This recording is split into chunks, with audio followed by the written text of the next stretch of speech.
प्रिय विद्यार्थियों, कक्षा 8वीं विषय गणित में वार्षिक परीक्षा में ब्लूप्रिंट के अनुसार जो प्रश्न इम्पॉर्टेंट है, तो प्रत्येक अध्याय के हिसाब से जैसे ब्लूप्रिंट में दिया गया कि आपको 5 वस्तुनिष्ठ प्रश्न आना है, 5 खाली स्थान आना है, किस अध्याय से कितने नंबर का आएगा, तो उसी के हिसाब से इन प्रश्नों को यहाँ पर दिया गया है। तो ये प्रश्नों को अच्छे से आप हल कर लें, जिससे आप परीक्षा में अच्छे से अच्छे अंक प्राप्त कर सकें। तो इसमें बहुविकल्प वाले जो प्रश्न आना है, तो इसमें कुल 5 प्रश्न आएंगे। इसमें 5 बहुविकल्प वाले प्रश्न होंगे, 5 रिक्त स्थान आएंगे। तो इस प्रकार पहला और दूसरा प्रश्न, पहला प्रश्न बहुविकल्प वाला रहेगा और दूसरा 5 रिक्त स्थान वाले रहेंगे। तो इसमें पहला जो अध्याय है परिमेय संख्या, तो इसमें जो वस्तुनिष्ठ प्रश्न है, तो जिसमें देखिए जैसे पहला कि 2/3 की समतुल्य परिमेय संख्या होगी, तो 2/3 की समतुल्य परिमेय संख्या होगी 4/6। इसी प्रकार ऋण 7/19 का योज्य प्रतिलोम, तो इसका जो योज्य प्रतिलोम हो गया तो ये कौन सा होगा, तो अर्थात ऐसी संख्या जिसको जोड़ने पर शून्य आता हो। तो यहाँ पर ऋण 7/19 है, तो इसका ऋण 7/19 होगा। परिमेय संख्या 5/8 का योज्य तस्मक, तो योज्य तस्मक क्या होता है परिमेय संख्याओं के लिए, तो शून्य होता है। तो इसमें जो उत्तर होगा शून्य होगा। इसी प्रकार परिमेय संख्या 7/9 के लिए गुणात्मक तस्मक, तो परिमेय संख्या के लिए गुणात्मक तस्मक तो 0 ऋण 7/9 1 और 9/7, तो इसमें हो जाएगा 1, कि गुणात्मक तस्मक कभी भी 1 होता है। इसी प्रकार इस अध्याय से जो खाली स्थान आना है, एक वस्तुनिष्ठ और एक खाली स्थान, तो खाली स्थान में जैसे कि परिमेय संख्याओं के लिए खाली स्थान योज्य तस्मक है, तो यह शून्य होगा, सही उत्तर इसका शून्य होगा। पूर्णांकों के लिए व्यकलन होता है तो समवृत्त होता है। खाली स्थान ना तो धनात्मक है और ना ही ऋणात्मक परिमेय संख्या है, तो इसमें उत्तर आएगा शून्य।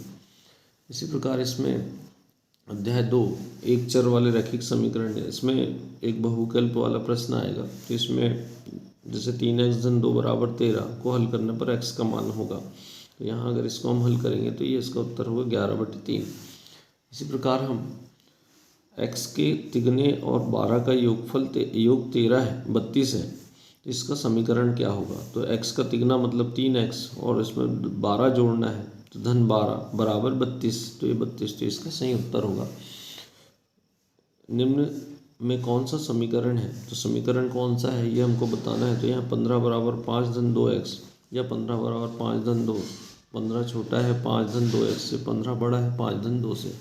तो यहाँ पर इसमें एक चर राशि इसमें x है और ये बराबर का चिन्ह, अर्थात यहाँ समीकरण ये होगा, बाकी सभी समीकरण नहीं है। अगला जो पाठ है चतुर्भुजों को समझना, इसमें एक बहुविकल्पी प्रश्न आएगा और एक रिक्त स्थान आएगा। तो बहुविकल्पी प्रश्नों में जैसे अगर हम देखें कि यदि किसी चतुर्भुज के विकर्ण परस्पर कोणों पर समद्विभाजित करे तो वह कौन सा चतुर्भुज होगा, तो वह एक समचतुर्भुज होगा। किसी चतुर्भुज के चारों अंतः कोणों का योग खाली स्थान होता है, तो चतुर्भुज के चारों अंतः कोणों का योग 360 अंश होता है। इसी प्रकार देखें हम कि किसी बहुभुज के बाह्य कोणों का योग कितना होता है, तो ये भी 360 अंश होता है।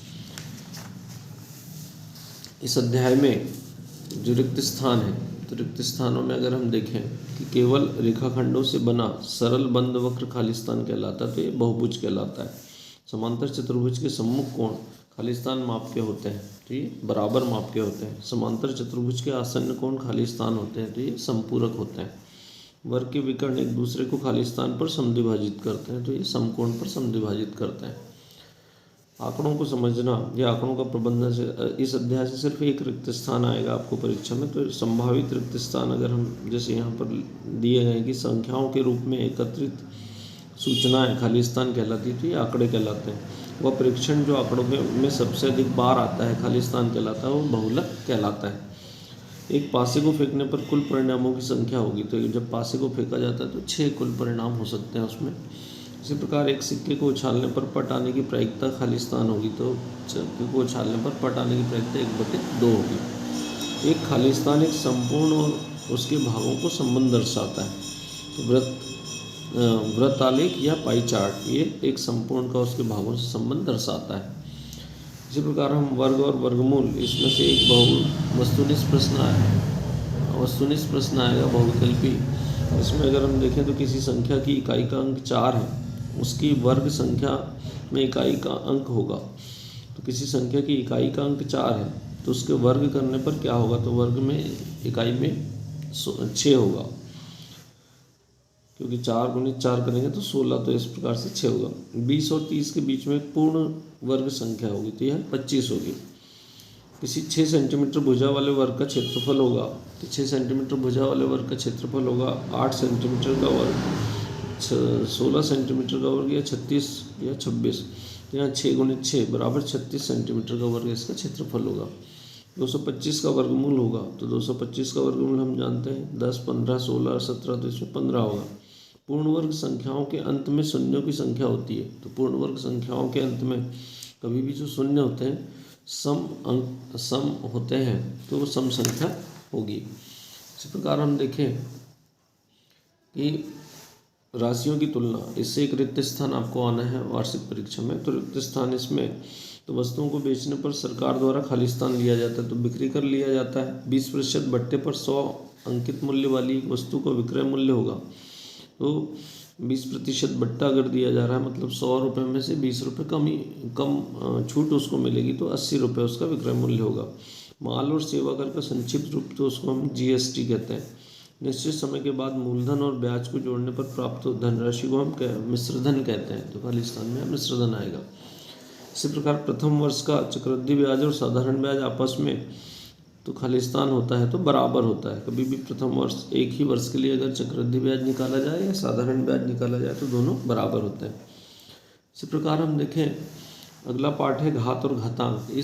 इस पाठ से आपको एक बहुविकल्पी प्रश्न आएगा और एक रिक्त स्थान आएगा। तो जैसे यहाँ पर 1 की घात 0 धन 2 की घात 0 धन 3 की घात 0 का मान होगा, तो सबकी घात अगर 0 होती तो 1 धन 1 धन 1 तो 3 होगा, जिसका सही उत्तर क्या होगा? 3 होगा। 0.0007 का मानक रूप, तो इसमें मानक रूप हमको लिखना है। इसका मानक रूप क्या होगा हमको ये देखना है। यहाँ इसमें 7.0, अगर ये यहाँ से यहाँ ले जाएंगे तो हम 5 अंक जा रहे हैं, 1 2 3 4 5, तो 10 की घात 5, ये इसका 10 की घात यहाँ पर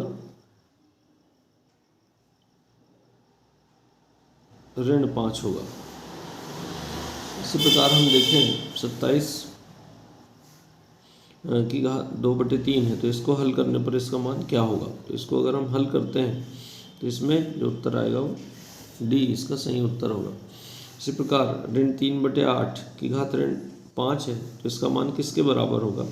इसका मान अगर हम देखें तो यहाँ पर 8 ये ऋण में है, इसको धन में लाने के लिए हम अगर संख्याओं का अंश को हर और हर को अंश बना देते तो ये इसका सही उत्तर होगा। इसी प्रकार हम रिक्त स्थान देखें। संभावित रिक्त स्थान के आधार समान होने पर गुणन में घातों को हम क्या करते हैं, तो जोड़ते हैं। किसी शून्येतर पूर्णांक a और b तथा संख्या m के लिए, तो a की घात m भागित b की घात m, तो यहाँ इसका जो खाली स्थान में क्या होगा, a/b पूरे की घात m होगा। a की घात m में आधार और खाली स्थान आधार तथा घातांक खाली स्थान है, तो यहाँ पर a की घात m में a आधार है और m उसका घातांक होगा। आधार समान होने पर घातांकों को भाग देने पर घातें आपस में घटाते हैं, घातें उनकी घट जाती है।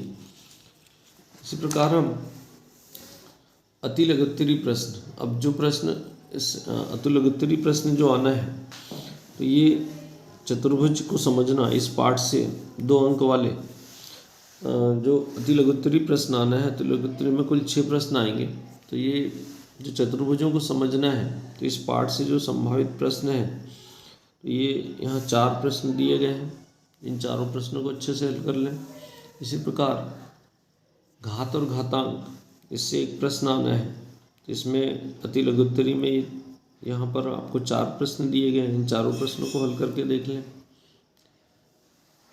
फिर सीधा और प्रतिलोम समानुपात, तो इसमें आपको 2 प्रश्न आना है, तो यहाँ 4 प्रश्न दिए गए हैं। इन चारों प्रश्नों का अच्छे से अभ्यास कर लें। इसी प्रकार हम देखें कि अतिलघुत्तरी प्रश्नों में गणित की वैकल्पिक विधियाँ, तो इसमें आपको 2 प्रश्न आना है इससे। तो यहाँ पर कुल 6 प्रश्न दिए गए हैं। इन 6 प्रश्नों को अच्छे से हल कर देख लें, आप समझ लें। अगर कोई सवाल या प्रश्न नहीं बनता तो कमेंट कर सकते हैं, उसका हल आपको अलग से बता दिया जाएगा। फिर इसी प्रकार हम देखें 3 अंक वाले। अब 3 अंक वाले जो प्रश्न आना है, इसमें परिमेय संख्याओं से इस पार्ट से एक प्रश्न आना है, तो इससे जो आ सकते हैं वो संभावित, यहाँ 3 प्रश्न दिए गए हैं, इन तीनों प्रश्नों को हल करके देख लें। इसी प्रकार एक चर वाले रैखिक समीकरण, इससे एक प्रश्न आना है 3 अंक का, तो यहाँ संभावित 3 प्रश्न दिए गए हैं, इन तीनों प्रश्नों को अच्छे से हल करके देख लें। इसी प्रकार आंकड़ों का प्रबंधन, तो इसमें जो एक प्रश्न इससे आना है, तो इसके 3 जो सवाल हैं, यहाँ एक सवाल ये दिया गया और दंड आलेख बनाना और उसको पढ़ना, पाई चार्ट बनाना और पढ़ना, ये आप पुस्तक से उदाहरण के सवालों को हल कर सकते हैं, जिससे आसानी से समझ में आ जाएगा। इसी प्रकार वर्ग और वर्गमूल से एक प्रश्न आएगा 3 अंक का, तो इसमें संभावित 4 प्रश्न यहाँ पर आपको दिए गए हैं, इन चारों प्रश्नों को अच्छे से हल करके देख लें। इस प्रश्न को हल करना है, आपको लिखना है, तो वीडियो को पॉज करके आप सवाल नोट कर सकते हैं और उसको हल करके देख सकते हैं।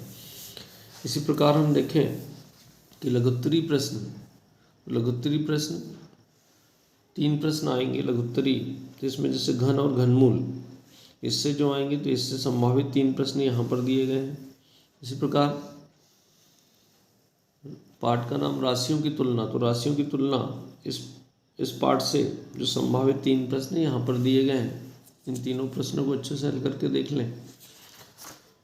फिर दीर्घोत्तरी प्रश्नों में जैसे बीजगणितीय सरसमें इससे 5 अंक वाले एक प्रश्न इसमें आएगा, तो यहाँ 3 संभावित प्रश्न ही दिए गए हैं, इन तीनों प्रश्नों को अच्छे से कर लें। इसी प्रकार घात और घातांक, तो इससे एक प्रश्न आना है 5 अंक का, तो इसमें संभावित 3 प्रश्न ही दिए गए हैं, इन तीनों प्रश्नों को हल करके देख लें। फिर अगला जो अध्याय है गुणनखंडन, तो गुणनखंडन में भी 5 अंक वाला एक प्रश्न आना है, तो इसमें संभावित 4 प्रश्न दिए गए हैं, इन चारों प्रश्नों को अच्छे से हल करके देख लें। और अंतिम अध्याय जो आलेखों से परिचय, तो आलेखों से परिचय, इसमें 5 अंक के आना है, तो अब इसमें जो प्रश्न है, आप पुस्तक के उदाहरण भी अगर आप अच्छे से हल कर लेते हैं और प्रश्नावली के सवाल कर लें, तो आसानी से यह अध्याय बन जाएगा। तो इस प्रकार से जो महत्वपूर्ण प्रश्न है जो परीक्षा में आ सकते हैं, उनको आपको दिए गए हैं, और इन प्रश्नों का अच्छे से अभ्यास कर लें, तो आपके लिए परीक्षा में अच्छे अंक लाना संभव होगा और आप सभी अच्छा कर सकते हैं। धन्यवाद।